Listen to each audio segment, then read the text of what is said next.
En las antiguas calles de Tebas se susurraba la historia de Nebet, una doncella cuyo destino quedó marcado por la injusticia. Fue acusada de traición contra su señor, víctima de intrigas palaciegas que la condenaron sin pruebas. Bajo la mirada fría de los jueces, su vida fue arrebatada y con ella nació una maldición. Dicen que Nebet no aceptó su muerte en silencio. Su espíritu se rebeló contra el mundo de los vivos, aferrándose al aire ardiente del desierto. Allí encontró fuerza en la arena, en los vientos que desgarraban las dunas y en la cólera que jamás se apagó en su corazón. Con el paso del tiempo, los viajeros comenzaron a contar encuentros terribles. Tormentas repentinas aparecían en rutas tranquilas, levantando muros de polvo que cegaban al sol. En medio del rugido del viento, una voz femenina emergía, desgarrada, cargada de furia. Los testigos juraban haber visto su silueta cubierta de velos rotos que flotaban como llamas en la tormenta. Sus ojos eran dos brasas encendidas en medio de la arena, y su grito de venganza hacía temblar hasta a los hombres más valientes. Los caravaneros temían pronunciar su nombre en pleno viaje, pues se decía que invocarla era suficiente para despertar su ira. Algunos llegaron a enterrar amuletos bajo la arena, esperando calmarla con ofrendas antes de atravesar las rutas más solitarias. Se creía que Nebet buscaba justicia. Sus apariciones siempre iban acompañadas de visiones en las que acusaba a los responsables de su desgracia, aun cuando ya habían muerto siglos atrás. Para ella, el tiempo no era un límite. Su dolor permanecía intacto. Los sacerdotes intentaron sellar su espíritu con conjuros inscritos en tablillas de arcilla. Pero cada tormenta que regresaba recordaba que Nebet no podía ser contenida. Era una herida abierta en la memoria de Tebas, un grito que se negaba a desaparecer. Algunos afirmaban que su presencia no siempre era destructiva. A quienes llegaban con respeto y ofrecían plegarias sinceras, la tormenta podía apartarse, revelando un camino seguro entre las dunas. Para ellos, Nebet era más que un espectro. Era una guardiana olvidada. Sin embargo, la mayoría solo recordaba el terror. Los mercaderes hablaban de caravanas enteras perdidas en la furia de sus tormentas, cuerpos hallados días después, cubiertos por montañas de arena, como si la doncella los hubiera querido enterrar en silencio. En las noches, cuando el viento soplaba fuerte en Tebas, las madres contaban a sus hijos que Nebet recorría el desierto, buscando aún a quienes la traicionaron. Les enseñaban a no alzar la voz contra los inocentes, recordando que la injusticia tiene un precio eterno. Con el tiempo, su historia se volvió parte de las dunas mismas. Cada ola de arena parecía llevar consigo su memoria, susurros que viajaban con el viento y que helaban la sangre de quienes los escuchaban en soledad. Así, el espíritu de Nebet se convirtió en un mito vivo, la doncella que murió sin culpa, pero que en su furia alcanzó la eternidad, cabalgando en cada tormenta de arena y recordando que incluso el desierto guarda la voz de los condenados.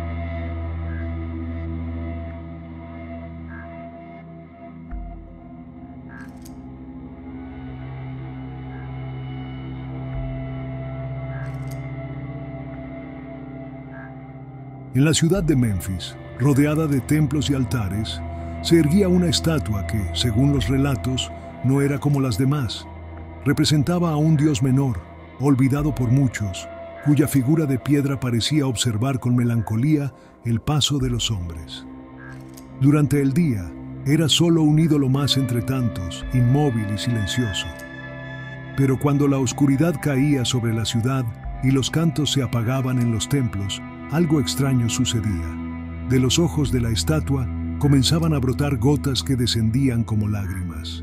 Los sacerdotes que velaban los templos fueron los primeros en notarlo. Al principio pensaron que se trataba de humedad o de un engaño en la piedra, pero las gotas siempre surgían del mismo lugar, los ojos tallados, como si el dios en verdad llorara en medio de la noche. Pronto, El rumor corrió por todo Memphis. Algunos lo interpretaban como un presagio de desgracias.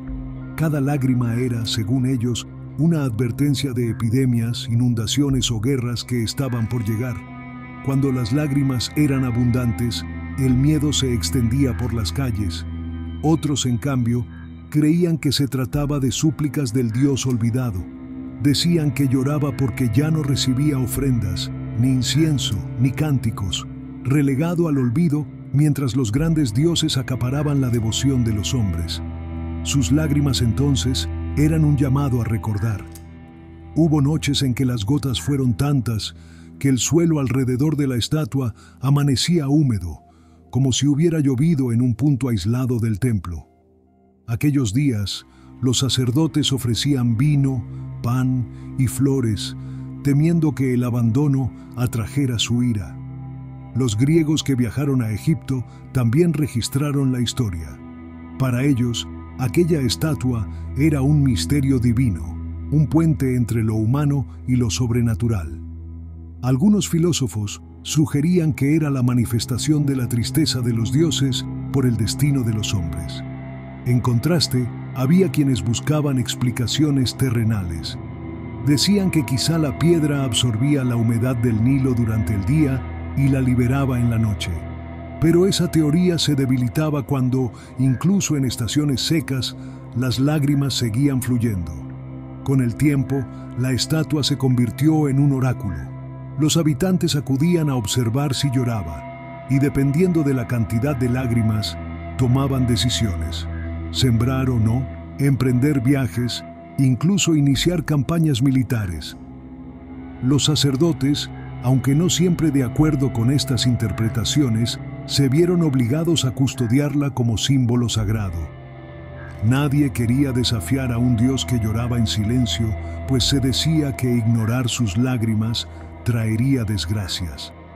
Los cronistas narran que, en ocasiones, los lamentos del pueblo se unían a las lágrimas de la estatua. Algunos afirmaban que, al observarla fijamente, podían escuchar un murmullo bajo, como un lamento antiguo que resonaba entre las paredes del templo. Así, la estatua que lloraba en Memphis quedó en la memoria como un misterio sagrado, mitad advertencia y mitad súplica, un recordatorio de que incluso los dioses menores reclamaban su lugar en el corazón de los hombres, y que sus lágrimas podían ser tanto una bendición como una amenaza.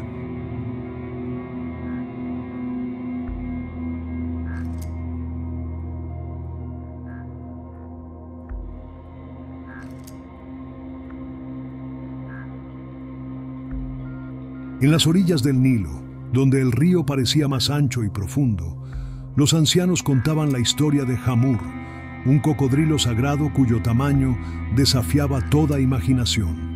No era un animal común, sino un espíritu nacido de las aguas, destinado a cumplir un juicio implacable sobre los hombres. Se decía que Hamur habitaba cerca de una aldea marcada por la maldición. Sus habitantes habían desafiado a los dioses, profanando ritos y burlándose de las ofrendas que mantenían el equilibrio del mundo. La tierra se volvió estéril, las cosechas morían, y sin embargo, el pueblo continuaba en su soberbia. Una noche, cuando el río estaba cubierto por la luna, Hamur emergió de las profundidades. Sus ojos brillaban como brasas, y cada movimiento de su cuerpo agitaba las aguas como si fueran tormenta. El cocodrilo avanzó hacia la aldea, con una fuerza que ningún muro ni rezo podía detener. La leyenda cuenta que Hamur abrió sus fauces y con un rugido que resonó como trueno, la tierra cedió bajo las casas. Las calles se quebraron como ramas secas y, en un instante, la aldea entera fue tragada por el río, arrastrada a las profundidades sin dejar huella en la superficie. Desde entonces, el lugar quedó maldito.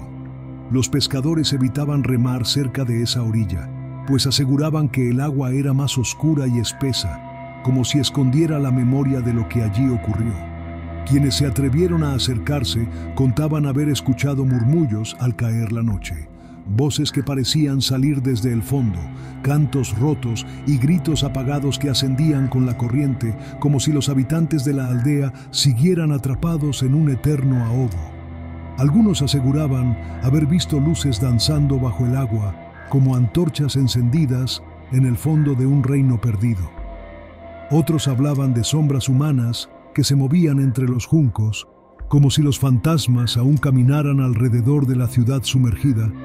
Hamur, el cocodrilo, jamás volvió a ser visto, pero los sacerdotes decían que no había desaparecido, sino que ahora vivía bajo las aguas, vigilando que la aldea no pudiera escapar de su condena. Era el guardián eterno de aquella prisión sumergida. El mito se convirtió en advertencia.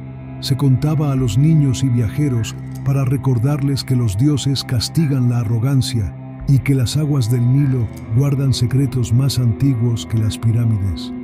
Algunos soñadores, sin embargo, creían que la aldea no estaba destruida, sino intacta bajo el río, esperando. Decían que los que se atrevían a sumergirse podían encontrar templos, plazas y hogares petrificados en un silencio líquido. Cada tanto, en noches de luna llena, se escuchaba un eco extraño en el agua, un golpe sordo que hacía vibrar las embarcaciones. Los ancianos susurraban entonces que Amur se movía en su sueño, recordando su furia, recordando la ciudad que arrastró consigo. Y así, entre mito y miedo, el cocodrilo Hamur quedó en la memoria como un espectro del Nilo, un guardián que nunca descansa y cuya historia aún viaja en las corrientes del río eterno.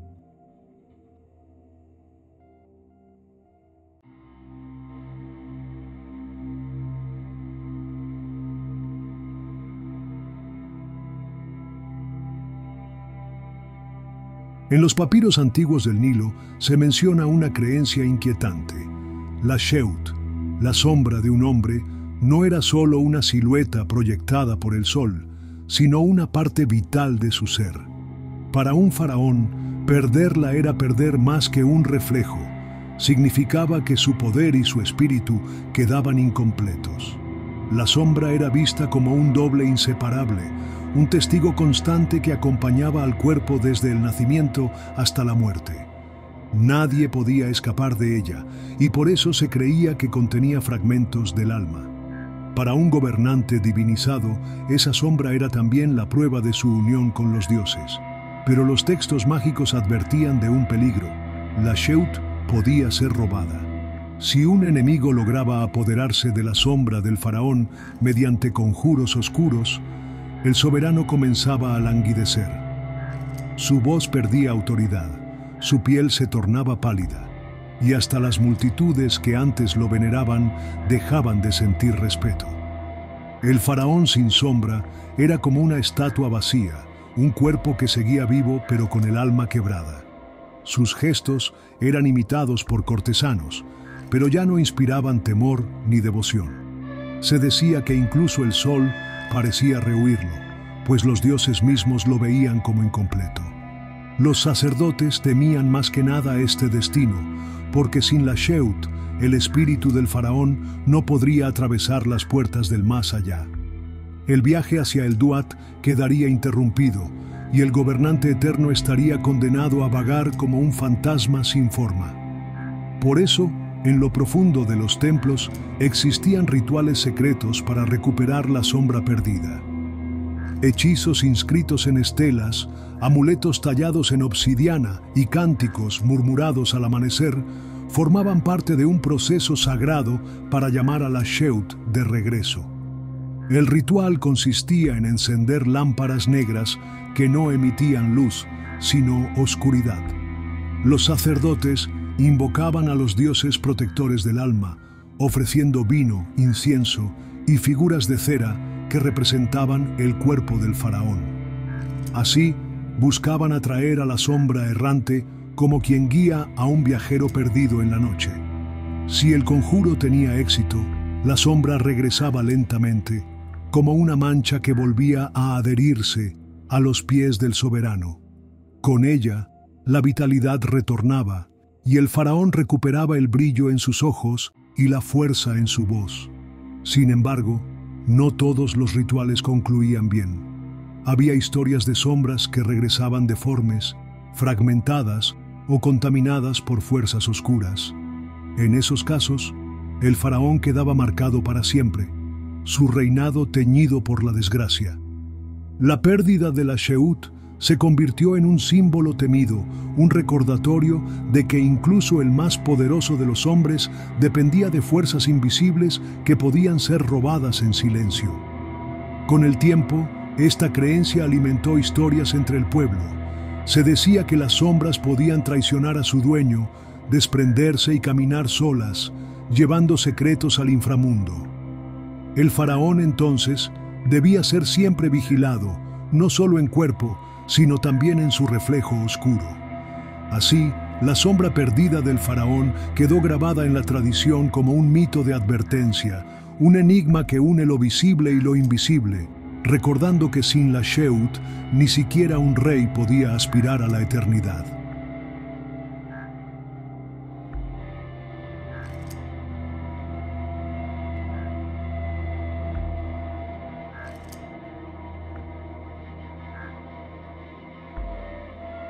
En las arenas del antiguo Egipto surgió una diosa temida y venerada, una guardiana que habitaba entre el silencio de las montañas. Su nombre era Meretseger, la que ama el silencio, y su presencia se alzaba sobre el Valle de los Reyes, donde descansaban los faraones eternos. No era una diosa distante ni de templos grandiosos en cada ciudad, sino un espíritu que pertenecía a un lugar específico, la montaña de Tebas, aquella que se levantaba como un vigía imponente sobre las tumbas reales. Allí, entre la roca y la arena, se decía que habitaba en forma de cobra, lista para defender lo sagrado. Los egipcios la temían porque no había clemencia para los corazones corruptos. Quienes intentaban profanar las tumbas eran alcanzados por su castigo. Un veneno que ardía en la sangre, la ceguera que oscurecía la vista o enfermedades misteriosas que devoraban la salud eran señales de que Meretseger había despertado contra ellos. Pero su ira no estaba reservada solo para los ladrones. Incluso los trabajadores de las necrópolis, artesanos y escribas que cometían actos de deshonestidad, podían sentir el filo invisible de su justicia. La diosa veía más allá de lo que los hombres ocultaban y se aseguraba de que ningún engaño quedara impune. Sin embargo, no era un espíritu cruel sin piedad. En el corazón de su mito habitaba también el perdón. Aquellos que reconocían su falta, que se arrodillaban en arrepentimiento sincero y confesaban sus errores, podían recibir el alivio de Meretseger. La enfermedad podía ceder, el veneno disiparse, la vista regresar. Esta dualidad la convertía en una diosa temida pero también respetada, porque no solo castigaba, también ofrecía la redención. Era una advertencia y a la vez una esperanza.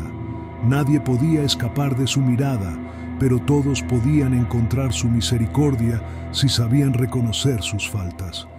Los papiros cuentan plegarias escritas por obreros arrepentidos, súplicas desesperadas en busca de su compasión. En ellas describían cómo habían sentido el castigo en su piel, cómo la oscuridad los había envuelto y cómo solo al invocar a Meretseger encontraron descanso. Así, su figura se fue elevando como un símbolo de justicia en la vida cotidiana de quienes trabajaban en las tumbas. No era solo una diosa de muerte, era también una guía moral que recordaba la importancia de la rectitud y la verdad en cada acción. La montaña donde habitaba se convirtió en un santuario viviente. Los habitantes de Tebas miraban su silueta y sabían que allí dormía la cobra divina, velando en silencio, observando sin necesidad de templos monumentales. La tierra misma era su altar. Con el paso de los siglos, cuando los saqueos y el olvido se hicieron comunes, el eco de Meretseger seguía resonando. Aunque la gente ya no temblara igual al nombrarla, su sombra continuaba siendo parte de las historias transmitidas en la región. Hoy, al recorrer el Valle de los Reyes, y observar la montaña que domina el horizonte, aún se siente la huella de aquella guardiana. No hace falta imaginar mucho para pensar en una silueta reptiliana que se desliza entre las piedras, invisible y eterna. Meretseger, la diosa cobra, sigue siendo un recordatorio de que lo sagrado debe ser protegido. Castiga y perdona, hiere y sana, y en ese equilibrio eterno guarda el silencio de los faraones, custodiando los secretos que jamás debían ser perturbados.